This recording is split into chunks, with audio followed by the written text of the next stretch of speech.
Bonsoir à toutes et à tous et bienvenue à l'Institut d'astrophysique de Paris dans ce nouveau mardi de l'IAP, celui-ci en carte blanche avec l'Union rationaliste. Et on a un sujet tout à fait approprié puisque nous allons parler de l'objet du délit, voilà, qui vous dit tout de suite ce que je pense moi aussi sur le sujet. Et donc on a la chance d'avoir un auteur qui est très approprié, compétent sur ce sujet, étant donné vos actes passés. Et donc c'est un grand plaisir que, disons, la parole de professionnels puisse être entendue, et pas simplement ceux qui disposent d'une galaxie médiatique et d'un pouvoir de nuisance important. Voilà, donc maintenant à toi, Daniel, si tu veux bien. Moi, c'est le plaisir de vous accueillir en tant que directeur de... Ah oui, by the way, voilà, je suis directeur de cette maison, ce qui explique que je vous souhaite la bienvenue. Et le secrétaire de l'Union rationaliste va vous dire quelques mots supplémentaires. Merci François. Bonsoir tout le monde, bonsoir mesdemoiselles, messieurs, bonsoir les internautes, que j'espère nombreux, et bonsoir Jean-Marc. Alors, cette carte blanche donc, est organisée par l'Union rationaliste, et c'est la troisième depuis le début de cette série qui a commencé en février dernier, et la prochaine aura lieu en octobre prochain, donc il y aura l'été entre les deux. Donc je rappelle un peu le contexte, pourquoi vous êtes là ce soir et pourquoi Jean-Marc a été invité.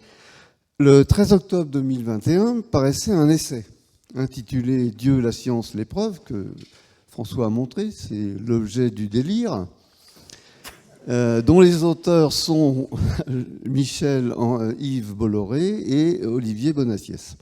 Alors ce livre présentait les enseignements résultant d'une enquête menée pendant 3 ans par les auteurs, le but étant de trancher et affirmer au nom de la science s'il existe un Dieu créateur ou pas. Voilà.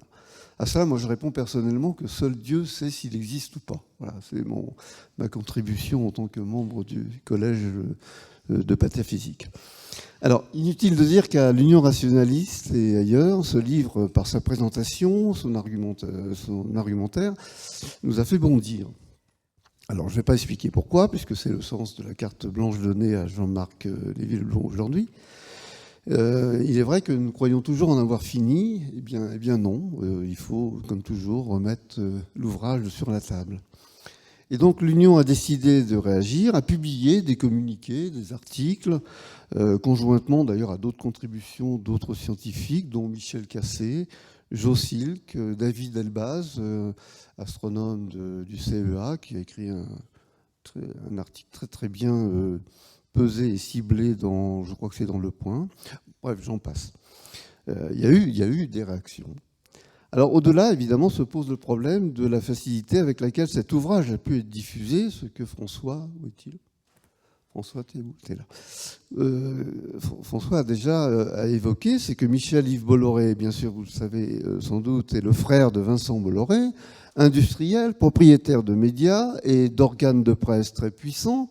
Et donc on voit ce qui est à l'œuvre dans La fabrique de l'opinion.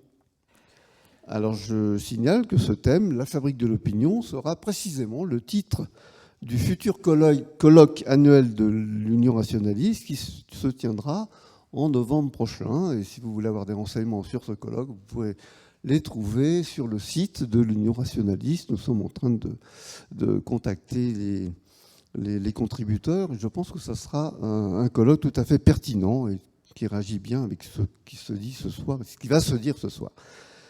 Jean-Marc Lévy-Leblond, ici présent, a de son côté réagi immédiatement à la sortie de cet ouvrage. Il a écrit une contribution dans les cahiers rationalistes et aussi dans la revue Ciel et Espace, qui est une revue d'astronomie que nous connaissons tous et où effectivement cet article a été bien accueilli. Donc raison pour laquelle nous l'avons invité ce soir. Alors, pour brièvement présenter Jean-Marc Lévy-Leblond pour ceux qui ne le connaîtraient pas, il ne doit pas y en avoir beaucoup quand même parmi vous, parce qu'il est un habitué des lieux, puisqu'il est venu de nombreuses fois nous donner de remarquables conférences lors des mardis de l'astrophysique. Les premiers mardis de chaque mois sont consacrés à l'astrophysique, contrairement au 3e mardi de chaque mois. Voilà. Jean-Marc Lévy-Leblond est physicien, chercheur, professeur des universités, et ses travaux de recherche ont surtout porté sur la physique théorique et mathématique, et puis sur l'épistémologie, donc l'histoire des sciences. Excellent vulgarisateur, j'ai lu, mais vous allez vous en apercevoir tout seul, donc je n'ai même pas besoin d'argumenter ce point.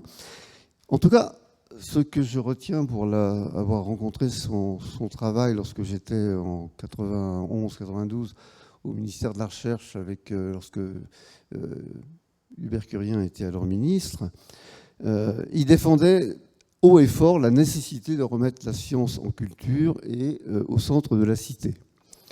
Pour atteindre ce but, il analyse dans tous ses ouvrages les dérives du scientisme, de l'irrationalisme, ce qui le conduit à proclamer, entre autres, la nécessité d'une critique de science, à l'instar de la critique d'art. Et je pourrais citer quelques ouvrages, il a écrit pas mal d'ouvrages, ces ouvrages marquants, mais c'est très subjectif. Ça commence, je crois que celui qui a le premier marqué les esprits, c'était Autocritique de la science, paru en 1973. Voilà. Et ensuite, il y en a d'autres, Au contraire, par exemple, en 1986, et assez récemment, le 2006, La vitesse de l'ombre, aux limites, sous-titre Aux limites de la science, où il discute donc l'interface entre l'irrationnel et le rationnel. Il est aussi fondateur d'une excellente revue, Alliage, qui décline à la fois la culture, la science et la technique. Tout ça, c'est dans une même marmite. Ça donne un alliage qui est intéressant, qui est un véritable délice pour les lecteurs. Et on voit que dans cet esprit, on se situe vraiment bien à l'opposé de la démarche d'un Michel-Yves Bolloré, puisqu'il s'agit de préserver un vrai discours scientifique afin d'éviter l'incompréhension abyssale qui se dresse entre les spécialistes et le grand public. Incompréhension d'ailleurs que nous avons vécue lors de la pandémie, qui a conduit d'une manière absolument paradoxale, mais à des blocages face à des solutions pourtant innovantes proposées par la communauté scientifique. Donc on voit bien qu'il y a une sorte de continuité entre les deux cartes blanches précédentes, puisque la première, donnée par Rosan Vallon, portait sur le problème de la confiance. Comment restaurer la confiance entre le scientifique et l'opinion. Et la deuxième, celle de Jean-François Delfrécy, qui parlait effectivement du lien qu'il y a entre des conflits qu'il peut y avoir entre science et politique. Voilà, donc j'arrête là et je pense que celle qui est proposée ce soir permet de continuer le débat. Merci Jean-Marc. Merci Daniel, merci à toutes et tous pour votre présence, merci à l'Union rationaliste et à l'Institut d'astrophysique pour leur invitation. Je suis effectivement venu plusieurs fois dans cet amphi, mais celle qui m'a le plus marqué, je ne résiste pas au plaisir de vous la rappeler, c'était en 1972, dans les belles années de l'action radicale, en particulier d'un certain nombre de scientifiques, après mai 68, et il se trouve qu'un de mes chers collègues, Daniel Saint-James, et moi-même avions été arrêtés au petit matin par la police de Marcellin parce que nous avions été vus avec des étudiants à la faculté des sciences qui protestaient contre la présence de la police à l'intérieur de l'université. Et donc, ça n'a pas eu des conséquences trop graves, puisque après quelques heures passées au dépôt de la préfecture de police, endroit sinistre s'il en est, ils ont fini par nous relâcher. Et je me souviens très bien, je suis rentré chez moi, j'ai pris une douche, j'ai essayé de savoir où étaient les amis. Ils étaient ici, en assemblée générale, pour réclamer haut et fort notre libération à Daniel Saint-James et moi. Et donc, je me suis précipité, et je me souviens toujours qu'en ouvrant la porte devant cet amphithéâtre rempli de collègues, il y a eu un double mouvement simultané extrêmement drôle de soulagement et de déception. Soulagement, ah, ils les ont libérés. Déception, zut alors, on n'a plus d'arguments pour aller manifester pour leur... Et donc, ça m'est resté depuis ce temps-là. Pardon pour cette anecdote très personnelle. Daniel, ça t'ennuierait de me prêter ta montre, que je suive un peu le temps. Alors, je vous dois en plus des excuses, parce que j'avais préparé un petit PowerPoint pour vous montrer quelques images illustrant mon propos. Et j'ai fait une fausse manœuvre et j'ai tout perdu à la fin de l'après-midi. Donc ceci sera un discours sans images. Alors le livre que vous voyez là, il a connu un très grand succès. Je n'ai pas le chiffre exact, mais ses ventes sont de l'ordre de plusieurs centaines de milliers. Dès sa parution, il a suscité des commentaires enthousiastes d'une partie de la presse, dont évidemment Le Figaro, ce qui ne vous étonnera pas tellement.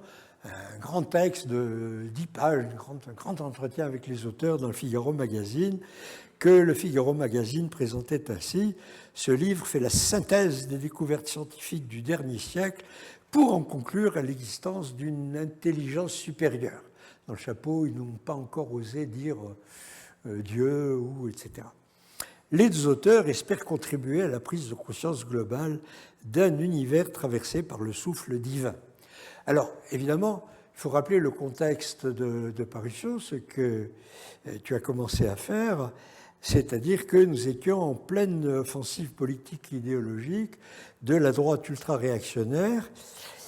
La multinationale Bolloré, dont le patron Vincent Bolloré est le frère de l'un des auteurs, de Michel-Yves Bolloré, est un homme de l'Opus Dei. Il soutenait la candidature de Zemmour à la présidence de la République. Le livre est distribué par Editis, sa publicité par Havas et un documentaire est même en préparation pour Canal+.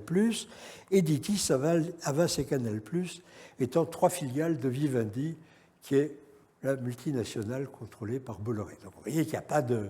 C'est pas une petite affaire, c'est pas une parution marginale, ça s'inscrit dans un contexte extrêmement clair.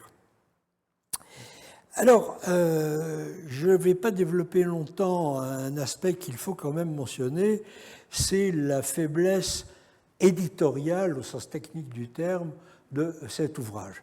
D'abord, publier un pavé de 580 pages sur un thème comme ça, c'est s'exposer par avance à avoir beaucoup moins de lecteurs que d'acheteurs. On n'aura jamais le chiffre exact, mais je suis persuadé que sur les centaines de milliers de lecteurs, très peu l'ont lu non seulement jusqu'au bout, mais attentivement d'un bout à l'autre. Au surplus, ce livre a été très mal relu, il fourmille de coquilles, il n'y a pas d'index, ce qui, dans un livre qui multiplie les citations, est tout à fait dommageable. Les dites citations, d'ailleurs, sont très répétitives, on retrouve la même 3 ou 4 fois de suite. Et de plus, à l'intérieur de l'ouvrage, on trouve des chapitres qui n'ont pas grand-chose à voir avec le contenu propre tel qu'il est affiché, puisqu'il y a tout un chapitre sur la personne de Jésus, tout un chapitre sur le peuple juif et tout un chapitre sur le miracle de Fatima, qui sont évidemment étrangères à des discussions proprement scientifiques. Donc les auteurs ont estimé qu'il fallait faire feu de tout bois, et ils ont multiplié ces incises. Alors, venons-en au point qui nous préoccupe le plus ici. D'abord, c'est que les théories scientifiques que ces auteurs invoquent résultent de lectures extrêmement superficielles, de nombreux ouvrages de vulgarisation, mais pas ceux de la meilleure qualité possible. Et de fait, il est facile d'en avoir des preuves à de nombreuses pages. Je prendrai que 2 exemples de la faiblesse proprement scientifique de l'ouvrage. Le premier, c'est que, évidemment, ils n'ont pas résisté à l'argument le plus élémentaire, le plus rudimentaire, mais qui n'a rien de très neuf, c'est « Ah, les scientifiques nous disent que l'origine a un commencement, une origine.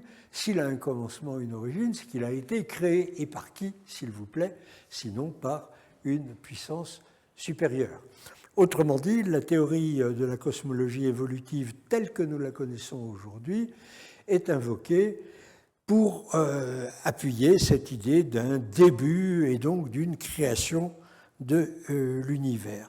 Sauf que les auteurs se prennent un peu les pieds dans le tapis scientifique, puisqu'ils mélangent tout, et en particulier, ils mélangent le temps zéro, qui est censé être celui de l'origine, avec le temps de Planck, qui vaut environ 10-43 secondes, et qui est le temps en dessous duquel, avant lequel se manifestent, au niveau de la cosmogenèse, des effets quantiques prépondérants. Et c'est là une confusion qui sape complètement leur démonstration, puisque ces effets quantiques nous sont à l'heure actuelle extrêmement mal connus. Nous n'avons pas de bonnes théories qui nous permettent de les évaluer, ce qui veut dire que la cosmologie de type classique, pour l'instant, échoue à décrire correctement ce qui se passe en deçà, avant le temps de Planck. Et tirer une conséquence donc de cette cosmologie classique, après avoir dit, vous laissez entendre qu'elle ne s'appliquait justement pas dans les premiers instants, est évidemment une contradiction majeure. Et le fond de l'affaire, c'est qu'il semble difficile de penser aujourd'hui que la science assène des vérités définitives et absolues. N'importe qui ayant un peu réfléchi sait très bien que les vérités scientifiques sont provisoires, susceptibles d'être contredites, en nécessité d'être au minimum modifiées, adaptées aux nouvelles découvertes. Et donc déduire de l'état de la science à un moment donné des affirmations métaphysiques ou théologiques, censément, elles, universelles et éternelles, est un pari plus qu'osé et certainement perdant à moyen terme en tout cas. L'autre argument relié au précédent, donc sur la création putative de l'univers, est fondé sur la thermodynamique dont ces auteurs font grand cas, en la considérant d'ailleurs comme une grande innovation théorique de la physique du XXe siècle, alors qu'elle remonte en fait au XIXe. Et ils exploitent à fond l'idée, effectivement largement débattue à la fin du XIXe siècle, de la mort thermique de l'univers. La mort thermique de l'univers, c'est la conclusion que tiraient beaucoup de physiciens à cette époque-là, nous sommes dans les années, mettons, 1880, du fait qu'on avait appris à l'époque que dans un système clos, l'entropie, dont je vais dire très sommairement qu'elle représente, disons, l'état de désordre de l'univers, l'entropie d'un système ne peut qu'augmenter. Autrement dit, notre univers, suivant cette posture, serait amené à se désorganiser de plus et à finir, sinon finir, du moins à aller vers un état de désordre complet, où tout serait mélangé, où toutes les structures bien organisées que nous connaissons aujourd'hui seraient dissoutes dans un magma universel. Or, l'argument serait, d'après les auteurs, que s'il y a une fin inévitable, il y a un début obligé. Mais, d'une part, cet accroissement de l'entropie, comme je viens de le dire, ne signale nullement une fin, mais une tendance. Personne ne disait, dès cette époque-là, au XIXe siècle, qu'il y aurait un moment dans le futur où l'entropie serait devenue infinie et où tout cesserait d'avoir une structure. Donc c'est plutôt une tendance vers un horizon temporel indéfini. Du coup, arguer de cela pour, au contraire, mettre de l'autre côté un début lui-même daté chronologiquement, c'est un non sequitur absolu. Mais, plus important encore, cette idée de mort thermique de l'univers reste encore aujourd'hui largement débattue et fait l'objet, disons, d'une méfiance assez générale de la plupart des physiciens, dans la mesure où elle s'applique à des systèmes fermés, mais peut-on considérer l'univers comme un système fermé ? Des doutes. Un système fermé, c'est un système qui ne peut pas échanger avec son extérieur. Mais y a-t-il un extérieur à l'univers qui permettrait de le considérer soit comme ouvert, soit comme fermé. Et je vous lis d'ailleurs une citation de notre ami Hubert Reeves, qui a écrit « Cette vision du monde, celle d'une mort thermique de l'univers, est profondément influencée par le développement de la thermodynamique de la fin du XIXe siècle, à partir de la notion d'entropie de Boltzmann. Pourtant, nous savons maintenant qu'il existe une autre forme d'entropie reliée à la force de gravité qui change complètement la donne. Tout au long de l'histoire de l'univers, la gravité engendre de nouveaux écarts thermiques en amenant la matière galactique à se compacter sur elle-même, former des étoiles. Autrement dit, il apparaît en permanence des structures qui luttent contre la déperdition qui correspond à l'augmentation de l'entropie. De surcroît, la découverte récente de l'énergie cosmique sombre, composante majeure de la densité cosmique, va encore plus loin dans le même sens. Le scénario de la mort thermique est donc totalement remis en question. Donc il n'y a aucun consensus sur cette affaire-là, et arguer comme le font les auteurs de la mort thermique pour en conclure à une naissance est logiquement intenable et scientifiquement infondé.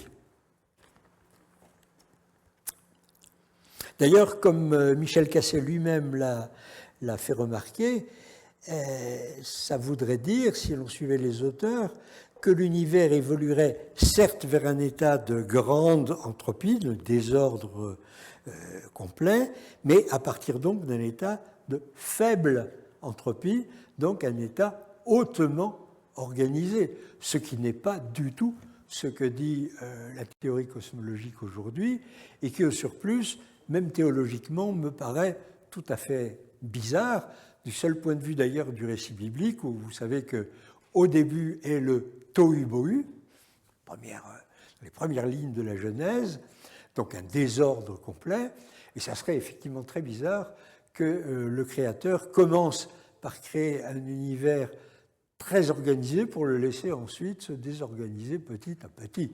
On ne voit vraiment pas quel intérêt cette pagaille complète, ce déréglage aurait. Mais la faiblesse finalement majeure de l'entreprise apologétique que représente ce livre est à la fois d'ordre scientifique, je viens d'en parler, je ne vais pas détailler parce qu'on pourrait multiplier les exemples qui sont tous aussi sommaires que ceux que je viens d'évoquer, faiblesse scientifique, mais aussi historique, philosophique et religieux, plus encore que scientifique, au point que même un physicien ne peut qu'en être frappé. En fait, les auteurs font fi d'une très longue histoire qui est celle des preuves scientifiques de l'existence de Dieu. Ça fait des siècles et des siècles qu'on convoque les données scientifiques, les connaissances scientifiques d'une époque donnée pour tenter d'apporter des preuves de l'existence de Dieu. Ces preuves peuvent être fondées, suivant le cas, sur la physique, sur la biologie, sur la logique même d'ailleurs, comme la fameuse preuve ontologique de saint Anselme, qui remonte à 1077, si mes souvenirs sont exacts, et qui, pour la schématiser, elle est plus subtile que ce que je vais dire, et pour la schématiser, dit ceci: définition de Dieu comme possédant toutes les perfections. L'existence est une perfection, donc Dieu possède l'existence. Alors, chez saint Anselme, c'est un peu plus subtil que ça, mais vous voyez que tout repose sur une pétition de principe initiale qui consiste, deux pétitions de principe, l'une qui consiste à définir Dieu comme ayant toutes les perfections, et deux, considérer l'existence comme une perfection. Après tout, on pourrait très bien défendre l'idée que l'inexistence, le non-être, est encore beaucoup plus parfait que l'être qui est nécessairement multiple, confus, etc. Cette preuve de saint Anselme, fondée sur un argument de pure logique, inspirera Descartes, Leibniz, Hegel, sous des formes de plus en plus sophistiquées, et sera même reprise sous une forme mathématique axiomatisée par Gödel dans les années 1930. Gödel, qui est le plus grand logicien du XXe siècle, sans doute un des plus grands logiciens de l'histoire, était un personnage très très singulier qui, au-delà de ses arguments sur la logique mathématique, sur l'incomplétude des mathématiques, etc., était un personnage très très étrange, psychologiquement parlant. Je vous invite à lire, pour ceux que ça intéresse, d'ailleurs, un très beau livre de Cassou Noguès qui s'appelle La folie de Gödel, je crois, tout simplement, et qui montre que Gödel, à côté de ses mathématiques, croyait à l'existence des anges, du diable, alors sous des formes sophistiquées. Il n'imaginait pas diable avec des pieds fourchus, des cornes et une queue, ni les anges comme des individus dotés d'ailes. Il avait une conception métaphysique fort sophistiquée, mais il la défendait et il a écrit une page. J'avais préparé mon diaporama pour vous la montrer, je suis désolé. C'est une page de formalisme mathématique, logique, hautement sophistiqué, qui est un équivalent moderne de la démonstration de Saint-Anselme et qui se heurte en vérité aux mêmes objections de base. Quant à l'idée d'une création temporelle de l'univers, d'un argument qui cette fois-ci serait plus physique, cosmologique, il est tout à fait étonnant de voir que ce livre ne fait strictement aucune référence à un intense débat théologique qui, au début du XIIIe siècle, a débuté et a été animé par rien moins que Bonaventure, Thomas d'Aquin, Boès de Dacy, Guillaume d'Occam et d'autres. Et ça, là aussi, si ça vous intéresse, je vous conseille vivement la lecture d'un petit livre, un recueil qui s'appelle Thomas d'Aquin et la controverse sur l'éternité du monde, qui est tout à fait remarquable, où vous verrez que les arguments échangés entre théologiens sont d'une autre classe et d'une autre portée que ce qu'on trouve dans ce livre. Alors, effectivement, ce sont deux conceptions de la création.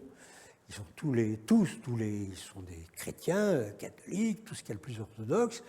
Ils croient évidemment à la création du monde au début du temps, mais suivant les uns, il est possible de démontrer rationnellement que le monde a commencé. Suivant les autres, il est impossible, car ce commencement ne peut relever que de la foi et non pas de la connaissance rationnelle. Cette seconde position, qui avait été d'ailleurs celle de théologiens islamiques comme Averroès et juifs comme Maïmonide, cette seconde position, celle de Thomas d'Aquin, qui met en garde contre la première en ces termes. Que le monde ait commencé est objet de foi, non de démonstration ou de savoir. Cette observation est utile pour éviter qu'en prétendant démontrer ce qui est de foi par des arguments non rigoureux, on ne donne l'occasion aux incroyants de se moquer en leur faisant supposer que c'est pour des raisons de ce genre que nous croyons ce qui est de foi. Donc, primauté à la foi, ce qui élimine le débat, évidemment, sur la rationalité. On retrouvera un écho, mais tout à fait beaucoup plus moderne et tout à fait profond et intéressant de ce débat chez Spinoza, puisque Spinoza conçoit Dieu comme immanent à la nature, Deus sive natura, et ce qui lui permet de dire « il n'a point existé de temps ou de durée avant la création », ce qui évite de toute datation possible, puisqu'il n'y a pas de temps avant, on ne peut pas donner une date. Et il ajoute, avec pas mal de profondeur, « le temps n'est rien qu'un mode de pensée qui, suite de la citation, ne présuppose donc pas une chose créée quelconque, mais avant tout les hommes pensants. Le temps est un concept humain. »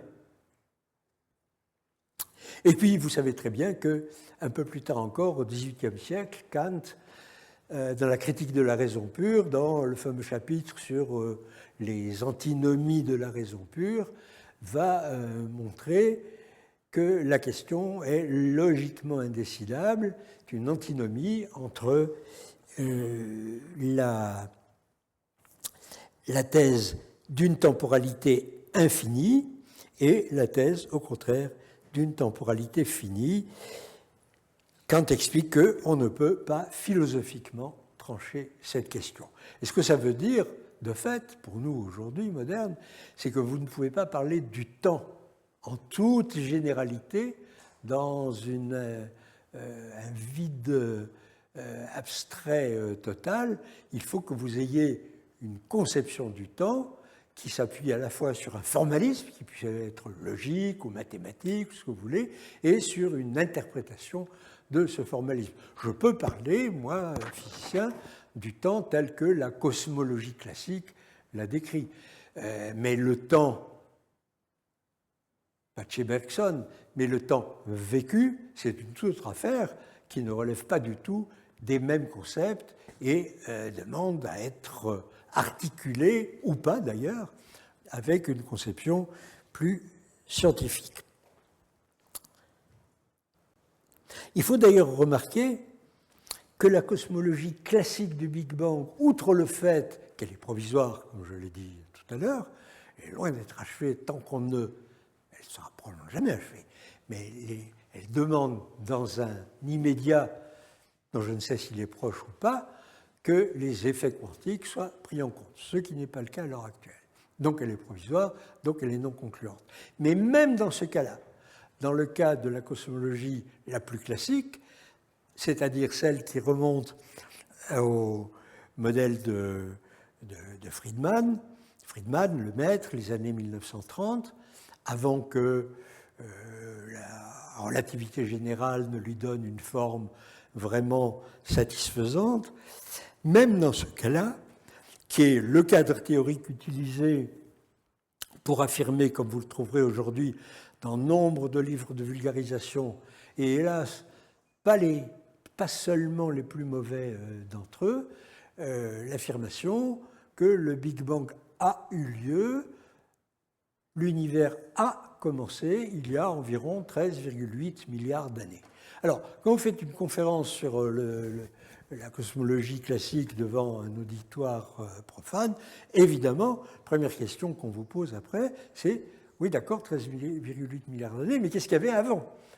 Et donc, la question est de savoir si le qu'y avait-il avant est une question légitime ou pas. Eh bien, on peut fort bien interpréter la cosmologie la plus classique sans en modifier une ligne d'équation, sans en changer du tout le formalisme, comme montrant que ce 13,8 milliards d'années est plausiblement, possiblement en tout cas, un artefact dû à une définition de la mesure du temps qui peut fort bien être critiquée et remplacée par une autre, dans laquelle on s'aperçoit qu'à ce moment-là, ce temps fini de 13,8 milliards d'années, estimé dans une autre échelle temporelle, devient en vérité infini. Le Big Bang recule à moins l'infini, et dans cette vision-là, l'univers a toujours déjà existé. La question de l'origine, la question de la création est éliminée. Alors, j'insiste un peu sur ce point parce qu'il y a là une responsabilité des scientifiques eux-mêmes qui, à mon sens en tout cas, n'exercent pas assez leur esprit critique sur leur propre travail. C'est-à-dire que quand ils ont, ce qui est le cas de la cosmologie classique à laquelle je fais allusion, quand ils ont un formalisme bien défini, avec des belles équations, qui permettent de faire des tas de calculs, ils sont très contents. Mais la question de savoir ce que veulent dire ces équations, de leur signification, n'est pas réglée pour autant. Et quel que soit le domaine d'une science pourtant aussi formalisé, théorisé, mathématisé que la physique, il n'est pas difficile de montrer qu'à chaque moment de son évolution, une théorie formelle donnée est susceptible de plusieurs interprétations. Autrement dit, si vous n'allez pas vers une réflexion proprement épistémologique sur le contenu formel de votre théorie, vous laissez le travail à moitié fait. Et il peut très bien y avoir, ce qui est le cas à l'heure actuelle, consensus sur le formalisme, mais dissensus sur les interprétations possibles. C'est le cas aussi, d'ailleurs, encore aujourd'hui, 100 ans après, de la théorie quantique, sur laquelle, pour l'instant, tout le monde s'accorde sur les équations, il n'y a aucun problème, elles marchent très bien quand on sait les résoudre, une situation où on ne sait pas, mais elle n'a jamais rencontré de contradiction par rapport à l'expérience. Maintenant, qu'est-ce que ça veut dire?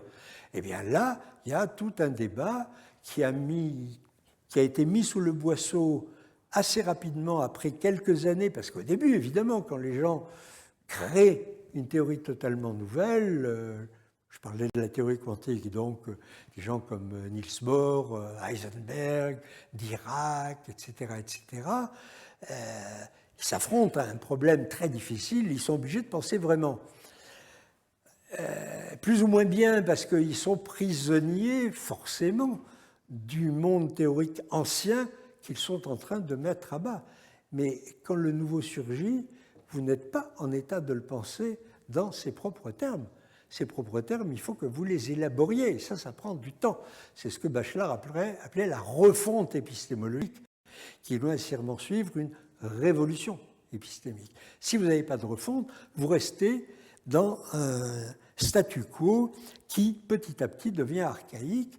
Et dans le cas de la théorie quantique, c'est encore aujourd'hui le cas, puisque vous voyez beaucoup d'articles, de livres qui vont continuer à vous parler du principe d'incertitude, de l'indéterminisme et de choses de ce genre-là, qui sont largement critiquables.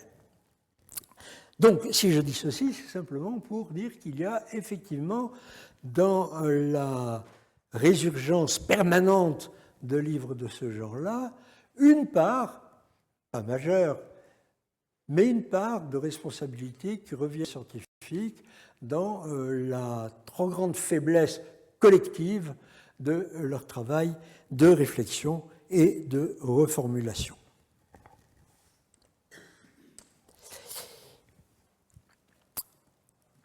Alors, de fait, ce débat sur les relations entre science et religion ne cesse de revenir à la mode depuis, comme je vous l'ai dit, extrêmement longtemps.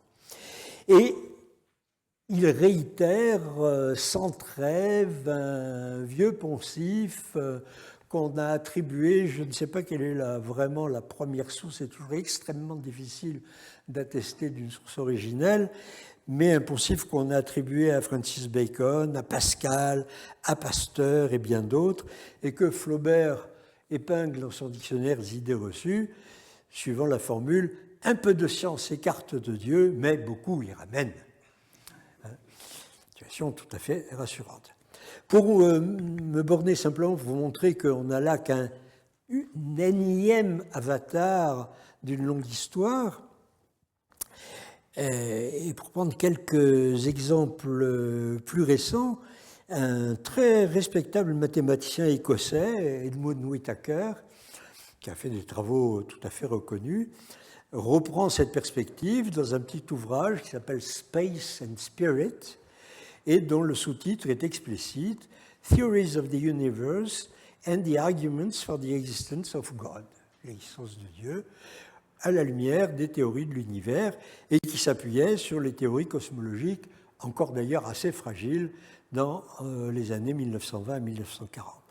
On trouvera la même chose chez le savant jésuite Teilhard de Chardin, qui pourtant fera l'objet d'une sérieuse mise en garde du Saint-Office, qui explore cette voie vers les années 50 en s'appuyant sur les sciences de la vie par le biais d'une interprétation créationniste de l'évolution biologique, rejoint par un autre philosophe catholique, et pas des moindres, qui s'appelle Claude Tresmontant.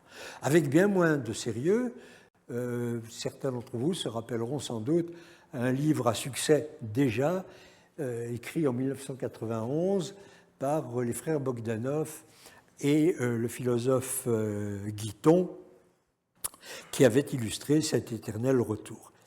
Alors, pourtant, dès 1947, des théologiens, un théologien thomiste, Sertillanges, avaient montré les risques d'une exploitation trop simpliste de la notion de création. Et il faut rappeler que l'abbé Lemaître lui-même était extrêmement prudent à cet égard et qu'il avait explicitement fait part au pape de l'époque du risque qu'il y aurait à invoquer la cosmologie classique en des termes proprement religieux. Alors, de fait, il est intéressant de constater, pour ne pas être trop unilatéral, que dans les milieux catholiques, un tant soit peu prudents, cultivés et au fait de cette longue histoire, les réactions par rapport aux livres de Balloré et de Bonassis ont été assez critiques. Par exemple, La Croix a publié un article d'un de nos collègues, d'ailleurs, qui écrit « En cherchant à reléguer le matérialisme à l'état de croyance irrationnelle », parce qu'évidemment, il tente de renverser la chose, messieurs Bolloré et Bonassis se contredisent, car proposer la manifestation de Dieu dans la nature comme preuve de son existence est un matérialisme. Cantonner l'entendement de cette manifestation à la science, et pire encore, c'est un matérialisme creux.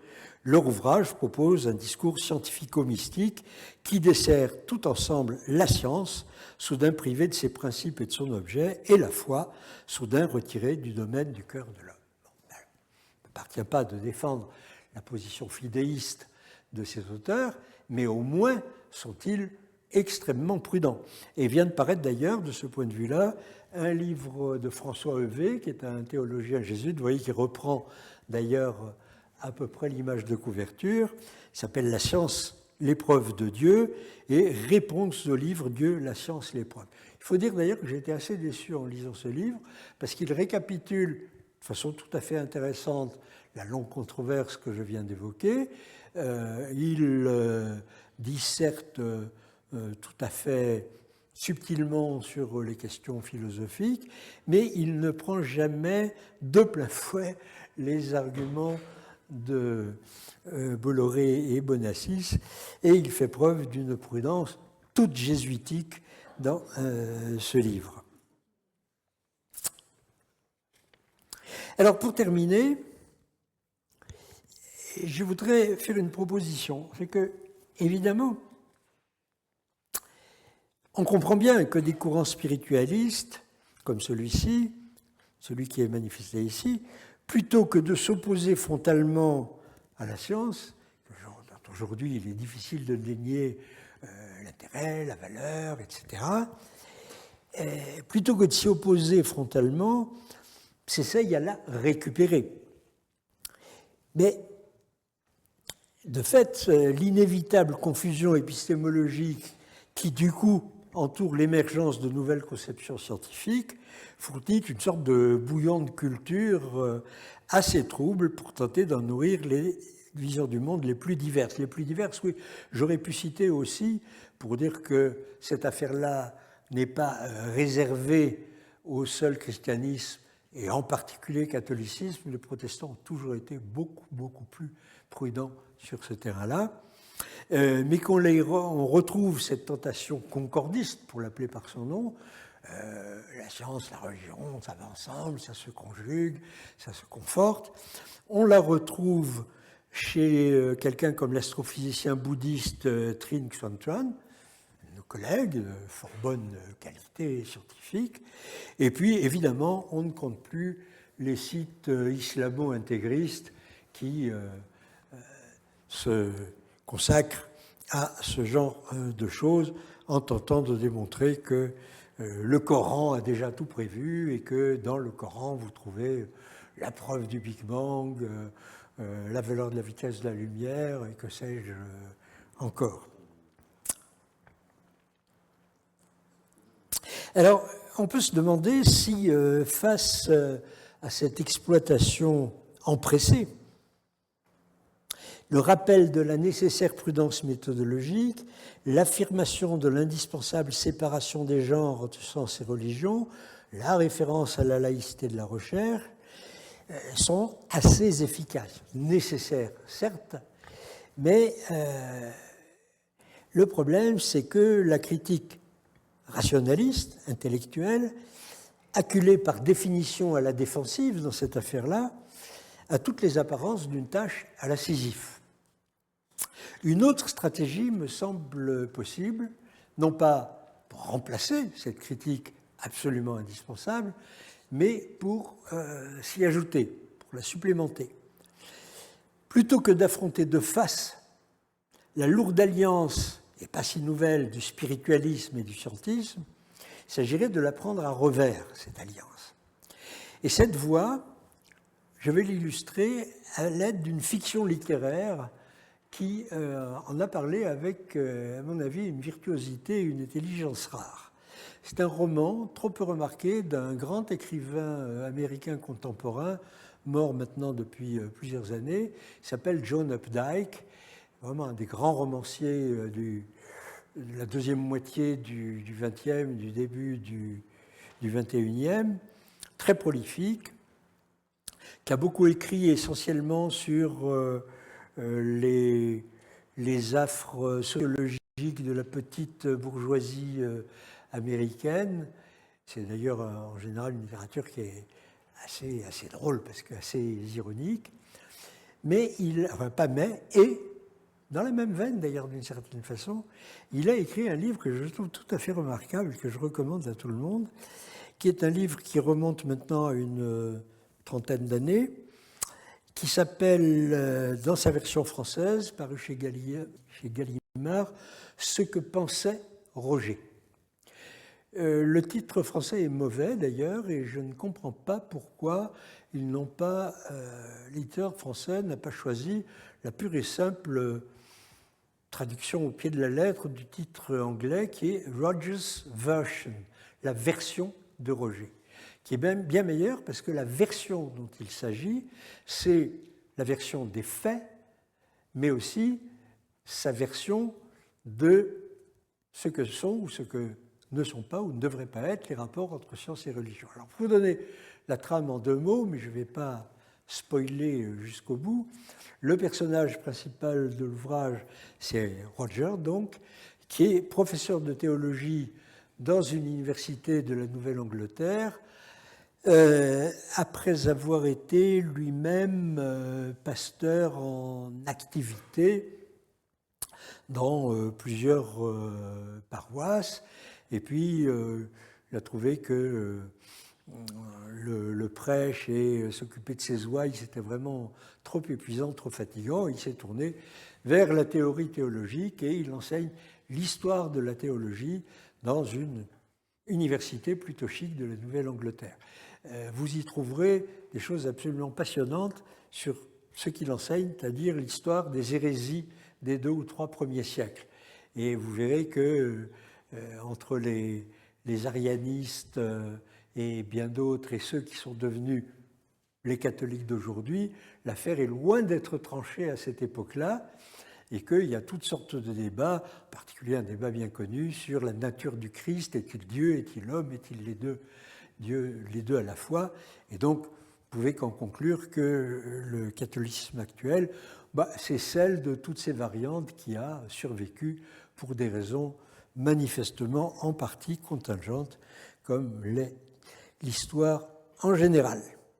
Alors c'est le narrateur du livre, et il est confronté à un jeune informaticien qui débarque un jour dans le département de théologie pour proposer d'y rédiger et défendre une thèse dont le thème serait démontrer à partir des données physiques et biologiques existantes, au moyen de modèles et manipulations sur ordinateur, l'existence de Dieu, c'est-à-dire d'une intelligence agissante et souveraine derrière tout phénomène. Alors, ce qui est extrêmement malin dans le livre, c'est que c'est le théologien qui va critiquer vivement et sur le fond l'argumentation du jeune scientifique relativement inculte et peu au fait de la nature du débat. Je passe sur des épisodes un peu croustillants d'ailleurs dans le livre, la liaison entre le jeune étudiant et la femme du théologien. Bref, vous verrez. Et je vais me contenter de citer un passage. Alors, il y a une grande partie du livre qui est fondée sur des dialogues entre l'un et l'autre des personnages principaux. Dialogues dans lesquels John Updike montre une intelligence remarquable des contenus scientifiques. Il a vraiment beaucoup lu et il ne commet pratiquement pas d'erreur quand il s'agit ni d'astrophysique, ni de cosmologie, ni d'ailleurs de théorie de l'évolution. Et il en démontre une capacité vulgarisatrice absolument remarquable que beaucoup de nos journalistes professionnels pourraient envier. Je vais vous citer juste un passage d'un dialogue clé où le jeune informaticien, évidemment, se base sur le Big Bang et la complexification croissante de la nature comme prouvant, ça c'était l'argument de Teilhard de Chardin, la montée vers la complexité qui correspondrait à un dessin, au sens design, un dessin intelligent de la part de la divinité. Voici ce que lui répond Roger. Tous ces raisonnements à rebours, à partir des conditions actuelles, pour conclure qu'elles sont hautement improbables, est-ce que vraiment ça nous donne une telle longueur d'avance sur l'homme des cavernes qui ne comprenait pas pourquoi chaque mois la lune changeait de forme dans le ciel et en conséquence inventait un tas d'histoires sur les dieux, les blagues et les cabrioles auxquels il se livrait là-haut? Vous vous imaginez, dirait-on, répond toujours à son étudiant, que par pure obligeance, Dieu est disposé à se précipiter pour combler le vide, la moindre lacune de la science. Le savant moderne n'a pas la prétention de tout savoir. Il prétend uniquement savoir plus de choses que ses prédécesseurs et aussi que les explications naturalistes paraissent se vérifier. Impossible d'avoir tout le bénéfice de la science moderne et en même temps de s'accrocher à la cosmologie de l'homme des cavernes. Vous gardez Dieu prisonnier de l'ignorance humaine.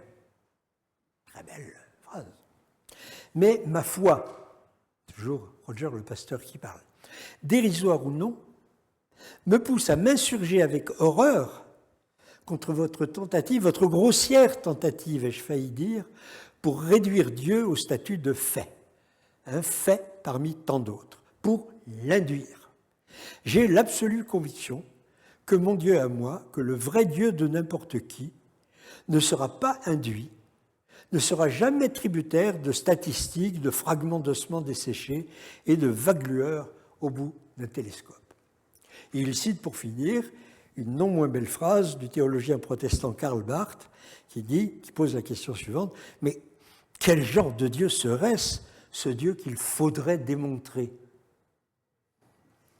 Alors, je termine là-dessus parce qu'il me semble qu'il est intéressant de regarder ce qui se passe chez l'ensemble des croyants pour montrer qu'ils ne sont pas uniment sur des positions aussi ridicules que ça et de faire jouer les contradictions qui peuvent les opposer les uns aux autres et de s'apercevoir qu'il y a chez eux des gens dont on n'est évidemment nullement obligé de partager la foi, mais avec qui il est possible de s'entendre sur une conception intelligente du rôle de la science, de ses apports et de ses limites.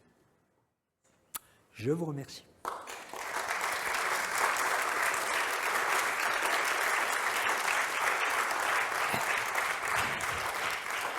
Merci Jean-Marc.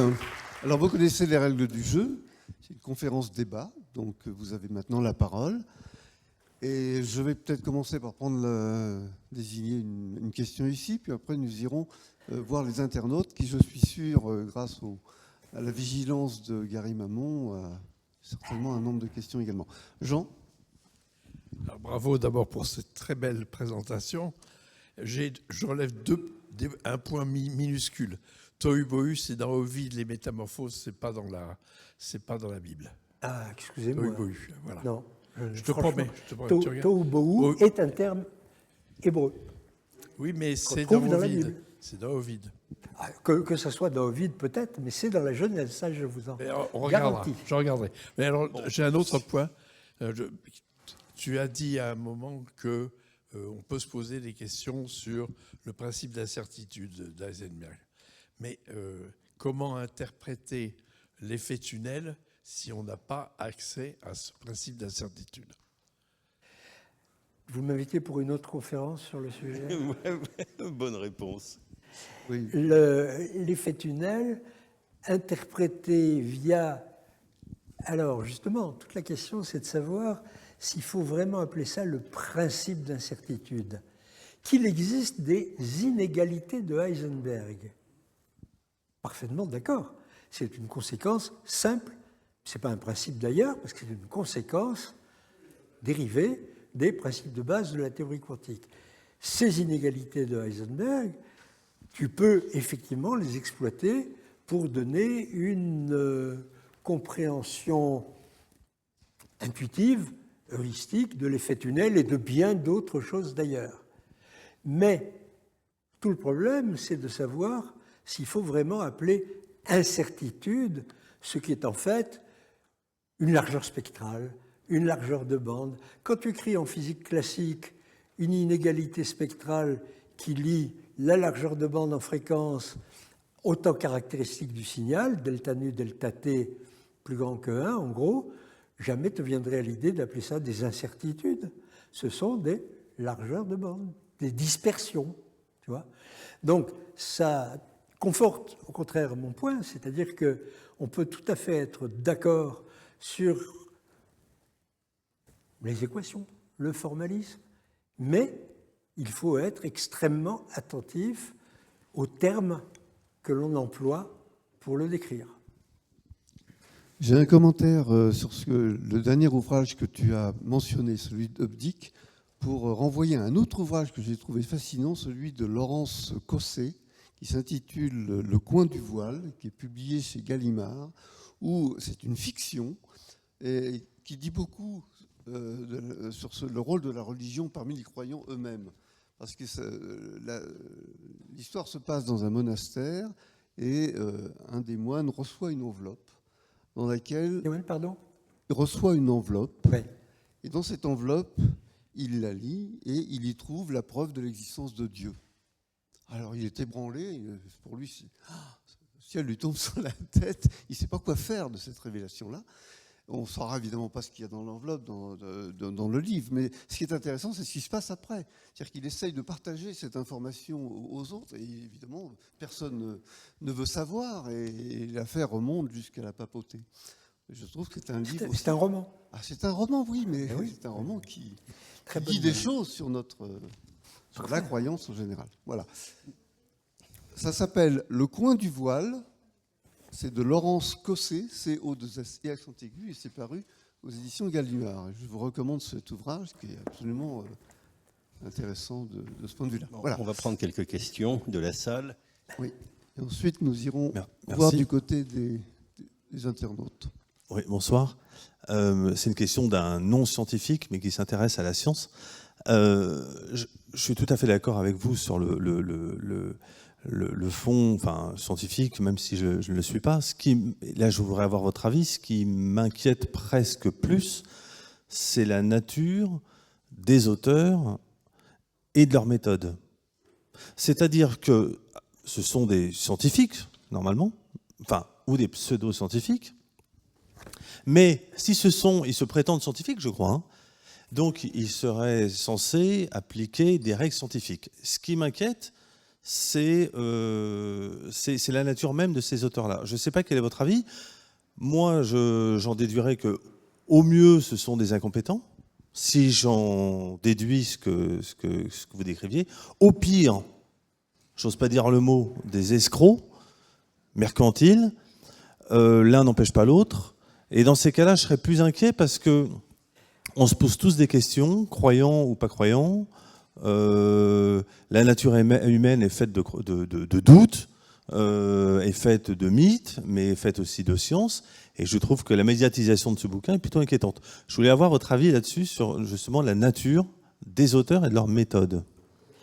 Mais ces auteurs ne sont pas des scientifiques. Ils ont une formation d'ingénieur. Alors je ne veux pas critiquer les ingénieurs pour autant, mais une formation d'ingénieur qu'ils ont largement oubliée dans la mesure où ils se sont consacrés l'un et l'autre à des activités. Alors, voilà. Michel-Yves Bolloré est ingénieur en informatique et docteur en gestion des affaires. Depuis 1980, il participe avec son frère à la direction du groupe Bolloré, dont il dirige la branche industrielle. Ce n'est pas un scientifique en activité. Olivier Bonassi est passé par l'école polytechnique, mais c'est un diplômé de HEC et de l'Institut catholique de Paris, entrepreneur, il a créé plusieurs sociétés, etc. Donc, ils ne prétendent même pas être scientifiques, heureusement. Ils disent juste, comme nous avons une formation scientifique, dont acte, nous avons été à même d'étudier de multiples ouvrages, et effectivement, le nombre de citations que vous trouvez dans le livre est très considérable, ils ont certainement beaucoup lu, mais fait des choix assez problématiques dans certains cas, parce qu'ils interprètent de façon tout à fait libre des citations qui, prises au pied de la lettre, ne vont pas du tout dans leur sens. Alors, sont-ils incompétents? Ma réponse est oui. Vraiment, oui. Ils sont scientifiquement incompétents dans le domaine qu'ils prétendent traiter. Je ne dis pas pour autant qu'il faut nécessairement être scientifique, spécialiste de ces questions, pour en parler avec compétence. Je vais donner un contre-exemple avec le romancier John Updike, que j'admire énormément et qui a écrit d'autres choses. Il a écrit de très très beaux poèmes sur la science dans une inspiration très lucrétienne. Et ça s'appelle Ode à la nature, ou un truc comme ça. Ça a paru chez Gallimard aussi, et c'est vraiment très beau. Bref, on peut très bien être un bon médiateur, comprendre bien, sans rentrer dans les détails formels, ce que vous disent les scientifiques, à condition de bien choisir ses sources et à condition de garder un certain esprit critique par rapport à ce qu'on lit. Donc incompétent certainement. Escroc, non, je dirais plutôt idéologue, missionnaire. Ils croient à ce qu'ils écrivent, je pense. Pardon? Ils ne sont pas des escrocs dans la mesure où ils croient à ce qu'ils écrivent. Oui, je crois qu'ils sont sincères. Alors, il y a effectivement quand même un certain nombre de choses où on peut se mettre en évidence leur mauvaise foi, mais je crois que ce sont des... Oui, ils sont en mission pour l'Opus Dei, etc. Ça me paraît clair. Bien, je donne la parole à François. Je voulais juste rajouter, vous conseiller de lire David Elbaz, qui est un de nos collègues, qui s'est contenté de pointer un certain nombre d'incompréhensions crasses. Disons que quand on a des étudiants, voilà, si vous ressortez ça d'un cours qu'on leur fait, ils n'auraient pas une bonne note. Voilà. Donc, je mets simplement de l'eau à votre moulin sur la partie incompétence. Et donc, David a fait, a priori, à mon avis, le bon choix, qui était simplement de pointer les erreurs factuelles, sans aller se mélanger dans le débat. Tout le monde n'a pas votre capacité à ramener aux sources du christianisme ou des différents philosophes. Mais en revanche, nous, on peut au moins pointer les problèmes, disons, simplement factuels. Oui, Voilà, oui. c'était juste un petit point en rajout. Non, tu as Voilà, raison. Daniel. Il y a aussi l'intervention de Michel Cassé dans Oui, ce oui. domaine-là. Oui, oui, c'est ça. Il y a eu toute une série d'interventions très pertinentes pour remettre, de la part des astrophysiciens, pour caler le point de vue voilà, vis-à-vis de la Et le cosmologie. problème, c'est que ce n'est pas que factuel, parce que sinon, ça ne reviendrait pas aussi régulièrement à cette espèce de confusion des genres. Voilà, à vous. Est-ce que vous... Ah, j'ai peut-être, excusez-moi, j'ai oublié de dire une chose quand même qui n'est pas sans intérêt, c'est que ce livre est édité chez Très Daniel.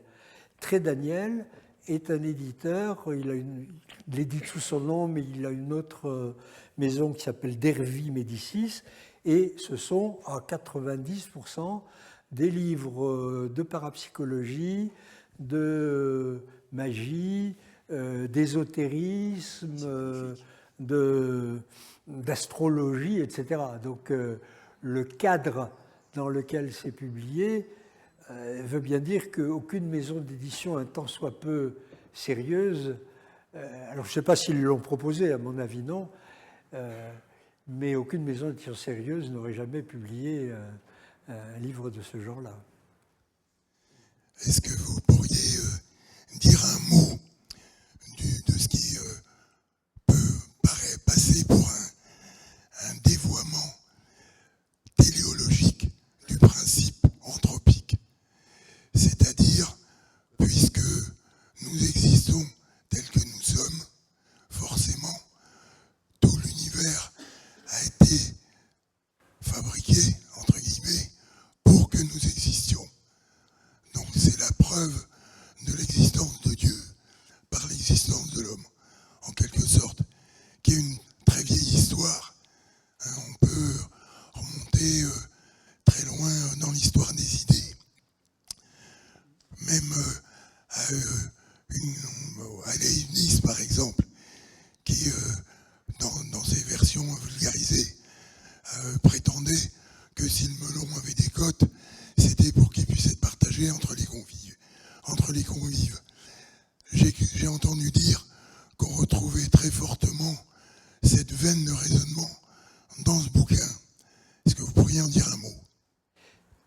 Oui, je pense que c'est le principe anthropique, c'est peut-être le fondement de la discussion du commentaire que tu pourrais faire. Sur Effectivement. le principe anthropique, oui, Sur parce le que principe monsieur pose anthropique. la question de savoir, il voudrait savoir si tu peux commenter ce qu'on appelle en cosmologie le principe anthropique, Oui, oui, qui a oui. été largement utilisé par les scientifiques eux-mêmes d'ailleurs, dont Trinix Tuan que tu as évoqué tout à l'heure, et selon lequel effectivement, si nous sommes là, c'est parce que les lois étaient tellement fines et qu'on ne peut pas s'interroger. C'est un peu le Voltaire. Hein. oui, Il Si y a tu un pouvais danger. rappeler Quoi. quand même le contexte qui est simplement d'une toute petite variation par rapport aux lois que nous constatons et que nous mesurons, ne serait sans doute pas propice à l'émergence de la vie. Ça, c'est un aspect factuel. Après, il y a ce qu'on en fait. Et c'est justement, encore une fois, c'est ce mélange entre quelque chose qui est constaté et une interprétation. Donc c'était juste pour écrire... Oui, mais c'était juste pour remettre en contexte pour ceux qui ne savent pas de ce dont il s'agit. Attends, parce que le problème, c'est, dans le principe anthropique, en tout cas initial, la question n'est pas tellement celle des lois de la physique, mais celle de la valeur des constantes fondamentales qui entrent dans ces lois. Oui, mais non, ça fait une différence quand même, tu vois, parce que les lois de la physique ne sont pas, dans cette version-là, ne sont pas mises en cause, mais on se dit, mais si la masse de l'électron était un tant soit peu différente, si la vitesse de la lumière n'était pas exactement ce qu'elle est, alors l'évolution de l'univers aurait été complètement différente et nous ne serions pas là pour en parler. Ceci est absolument vrai, c'est irréfutable. Mais est-ce que ça veut dire qu'il y a eu quelqu'un, au départ, qui a mis le potentiomètre juste au bon endroit pour la valeur de telle ou telle constante? Vous voyez qu'il y a un non sequitur là qui ne permet absolument pas d'exploiter cette constatation intéressante au demeurant de façon métaphysique. Pas plus d'ailleurs, il suffirait de la généraliser ou de donner d'autres exemples pour montrer son ridicule. On pourrait dire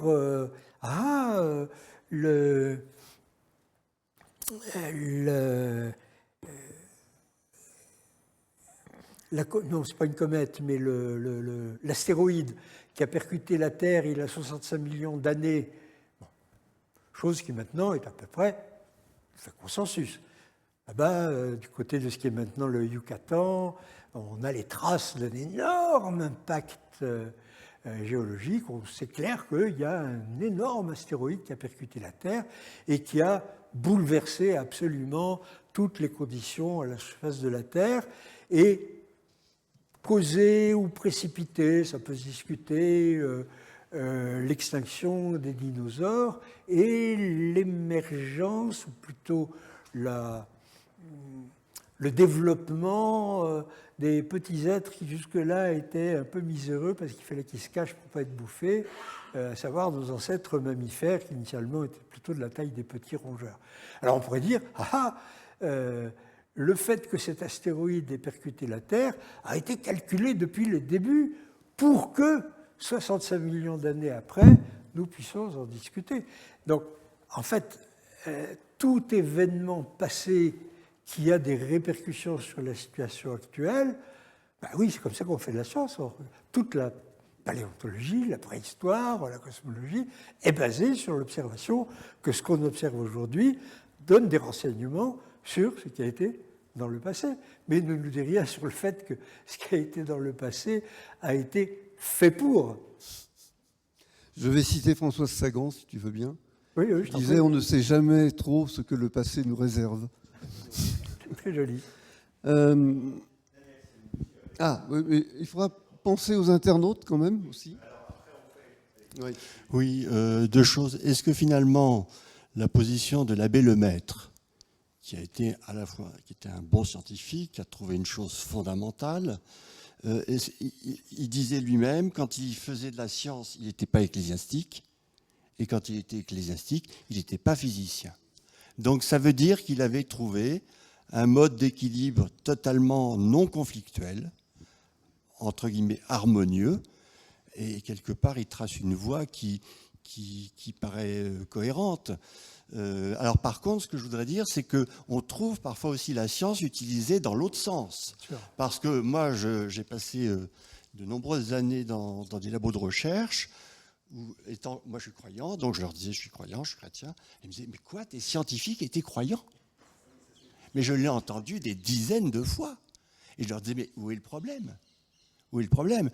Après Jacques Monod, Le hasard et la nécessité, qui avait fini sur un message en disant finalement rien n'est écrit, tout se combine par les combinaisons du hasard et de la nécessité, et ils font le raccourci. Le fait qu'on ne puisse pas approuver Dieu prouve que Dieu n'existe pas, ce qui est stupide et ce qui est totalement irrationnel. Et ça, on le trouve dans des bouches de scientifiques qui sont très, très, très, très forts. Donc, ce subjectivisme, qui n'est pas rationnel, qui n'est pas cartésien, on le trouve aussi dans des scientifiques pour l'autre orientation. Moi, je suis parfaitement d'accord avec vous là-dessus. Tout à fait d'accord. Je n'ai jamais considéré que la science prouverait ni l'existence ni l'inexistence de Dieu. Il y a un livre que je vous recommande aussi sur le sujet, c'est un livre du très grand biologiste Stephen Jay Gould, dont le titre m'échappe à l'instant, mais qui défend de façon explicite la thèse qu'il appelle NOMA, qui est la thèse du non-recouvrement des magistères, dit-il, science, la religion. Alors, moi je ne suis pas croyant, mais je ne crois pas qu'on puisse prouver l'inexistence de ce qui est un concept. Vous savez, Marx disait « Dieu existe dans la tête des hommes ». Donc la question, à ce moment-là, devient plus intéressante, c'est de savoir qu'est-ce que c'est que cette idée, que ce concept. Et là, on peut discuter, mais ce n'est évidemment pas la physique qui va pouvoir renverser cet argument. Et d'ailleurs, Thomas d'Aquin, lui, le dit très, très bien. Il dit c'est un article de foi. Bon, ben, si vous y croyez, vous y croyez. La rationalité ici ne peut que, me semble-t-il, amener à poser des questions dans un terrain dont il n'a pas du tout été question, ça serait une toute autre chose. À mon avis, le terrain sur lequel la discussion devient difficile et passionnante, ce n'est pas tellement le terrain proprement philosophique, c'est le terrain éthique. La grande question qu'on peut poser quand même à la religion, qu'elle se pose elle-même d'ailleurs, c'est l'existence du mal. Et ça ouvre des perspectives, comme vous le savez mieux que moi, si vous êtes croyant, qui sont assez vertigineuses. Donc ça, je veux bien en discuter avec un croyant. Lui demander comment il s'accommode de l'existence du mal. Il aura des réponses, parce que ça a été largement élaboré depuis des millénaires et des millénaires. Mais en tout cas, pour résumer, je suis absolument d'accord avec vous, la science ne peut pas démontrer l'inexistence de Dieu. Ça n'a même pas de sens. Bien, si tu veux bien, on va adresser la parole aux internautes. Je pense que Gary a... Merci Daniel. Donc il y a quelques remarques intéressantes des internautes. Et si je peux introduire la première remarque, c'est quand on parle de l'existence du Dieu, de quel Dieu s'agit-il? Est-ce que c'est le Dieu omnipotent, omniscient et bon? Et où est-ce qu'on se permet de faire des perturbations? Donc il y a Yann qui dit la vraie question n'est pas si Dieu existe, mais s'il existe, qui est-il? Se soucie-t-il de nous? Pourquoi permet-il les souffrances et l'injustice, comme vous le faisiez remarquer? Et qu'attend-il de nous? Bon, c'est une question difficile. Oui, mais ça c'est un argument, effectivement, mais un vieil argument philosophique aussi, hein, qui remonte à l'Antiquité grecque. C'est les matérialistes grecs de l'Antiquité, ils acceptaient l'existence des dieux, mais ils disaient, mais ils n'ont rien à faire de nous. Oui, les dieux existent, mais ils s'occupent entre eux, là-haut. Nous, ils s'en fichent pas mal. Donc, c'est une possibilité. Alors, il y a Mathieu Giroux qui fait de la publicité pour un livre qu'il a écrit. Il dit Michel-Yves Bolloré et Olivier Bonacieux se sont tous deux inspirés de mon livre gratuit « Pourquoi un Dieu ?» Je ne sais pas si vous connaissez. Mais bon, on ne va pas rentrer dans les polémiques.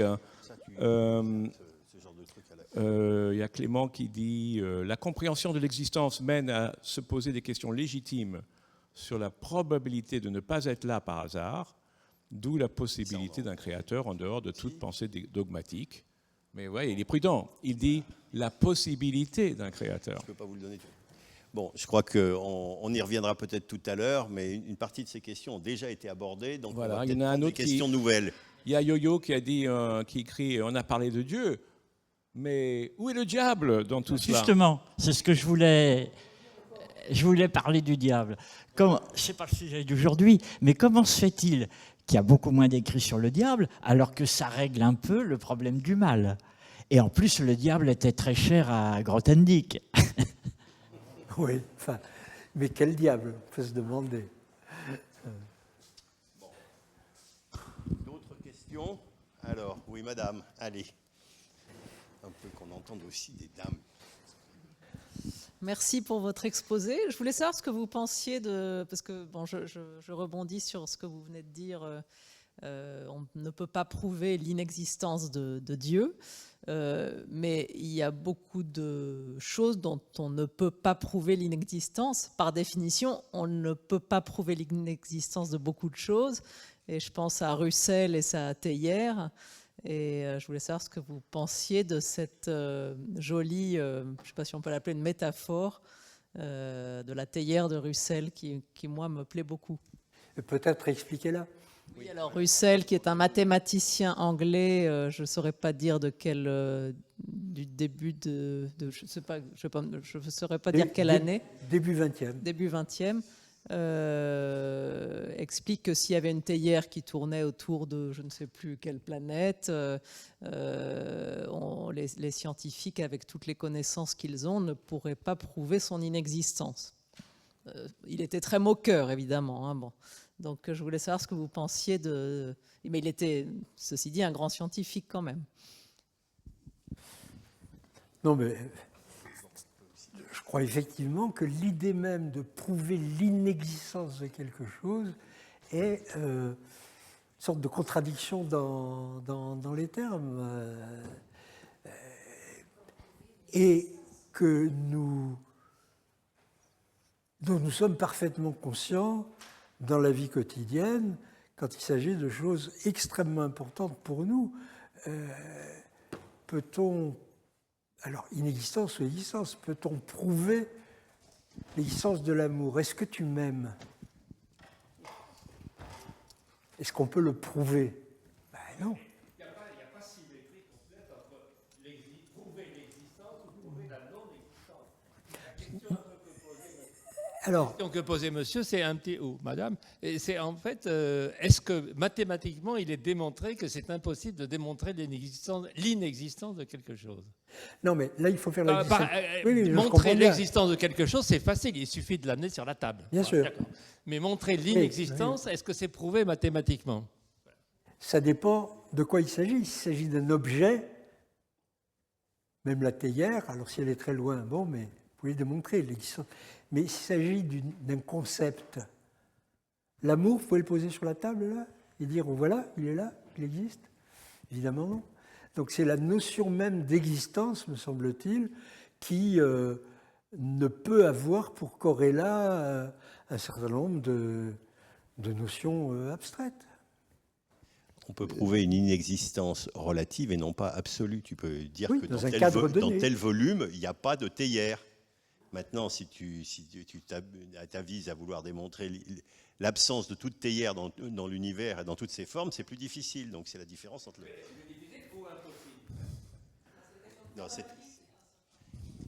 Non, pour les objets. Donc je mettais de l'eau à ton moulin sur la dissymétrie entre prouver l'existence et l'inexistence. Pour les objets. Pour les objets. Oui, on est bien d'accord. Il avait pris les objets. Pas pour les idées ou les notions. Alors, là. Je crois qu'on va... Oui, bon. Oui, mais il ne faut pas oublier de toute façon que la science fonctionne toujours sur deux jambes, des hypothèses et les expériences. Hein. Si on peut faire toutes les hypothèses que l'on veut, tant que l'expérience n'est pas là pour dire oui, c'est vrai. On peut imaginer que sur une planète donnée, il existe des éléphants roses avec des petits points verts. Même si ça ne contredit pas les lois de la biologie, tant que je n'ai pas fait l'expérience, tant qu'on n'a pas trouvé ce type d'animal, on ne peut pas dire, on ne peut pas prétendre qu'il existe.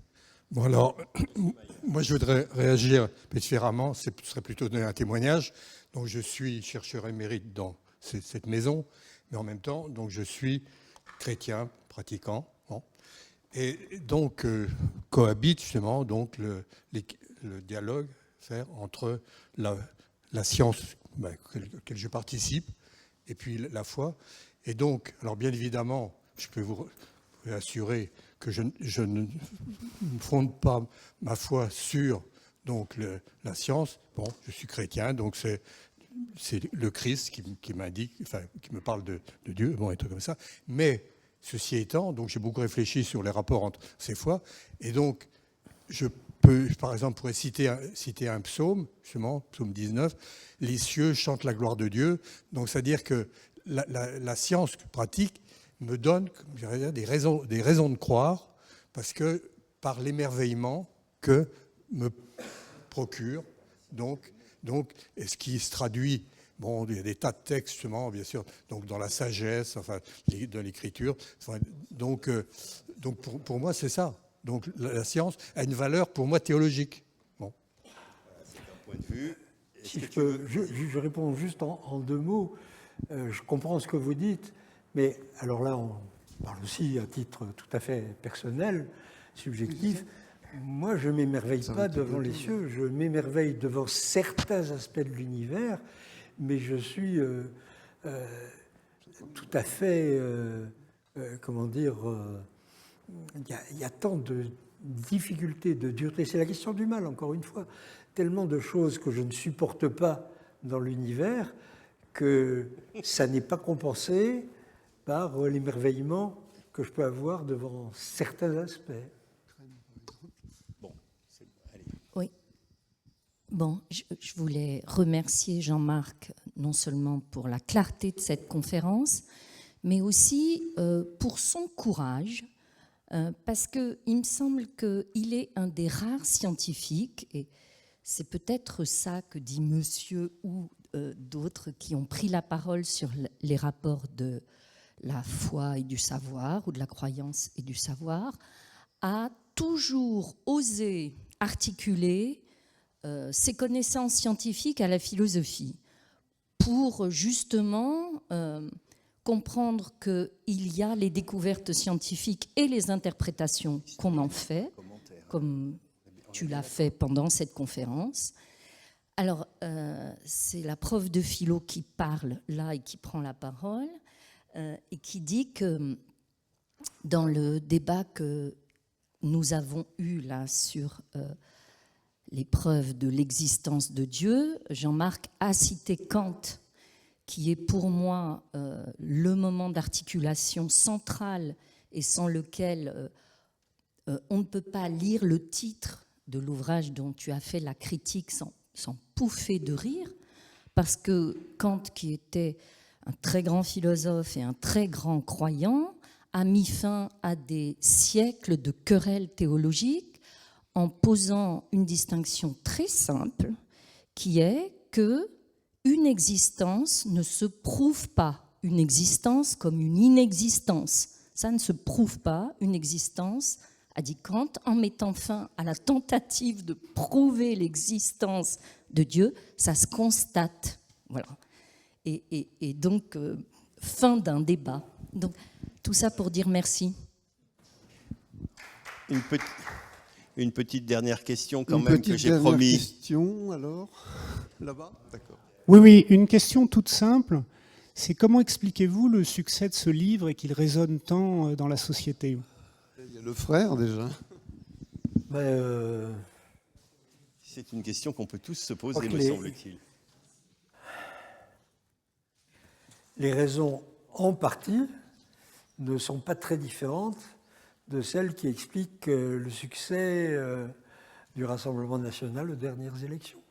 Il y a une partie non négligeable de la population qui est à la recherche de stabilisation sur des pensées d'un type conservateur, archaïque, rétrograde, parce qu'ils sont inquiets devant le monde moderne. Donc si on vous dit la science, qu'est-ce qu'il y a de plus moderne? Elle prouve l'existence de Dieu. Vous êtes, si vous voulez être rassuré, vous pouvez l'être comme ça. Et encore une fois, je pense que ce succès doit être relativisé. Je ne suis pas sûr que le livre ait changé l'opinion de beaucoup de ses lecteurs, qui au demeurant, comme je l'ai dit, sont à mon avis assez peu nombreux, des vrais lecteurs, j'entends. C'est plutôt un effet de confort idéologique qu'ils ont trouvé dans ce livre. Ah, il y a des gens qui démontrent que, très bien, bravo, je suis content, merci. Ça ne m'oblige pas à changer d'avis, je peux rester sur mes positions. L'existence étant fondamentalement angoissante pour beaucoup de gens, il y a des gens qui veulent se rassurer en comprenant d'où ils viennent et où on va. Je crois que c'est aussi simple que ça. On va conclure sur l'aspect positif de ce livre qui nous a donné l'occasion de réfléchir un petit peu et de rappeler un certain nombre de points qu'on ne devrait pas oublier sur la pratique scientifique, ce qu'elle est et ce qu'elle n'est pas. Donc je pense que c'est aussi pour ça que c'est à l'Institut d'astrophysique que ça a lieu. Merci. Merci à vous. Restez avec nous pour les prochains mardis. Merci François, merci Jean-Marc. Et rendez-vous à la rentrée.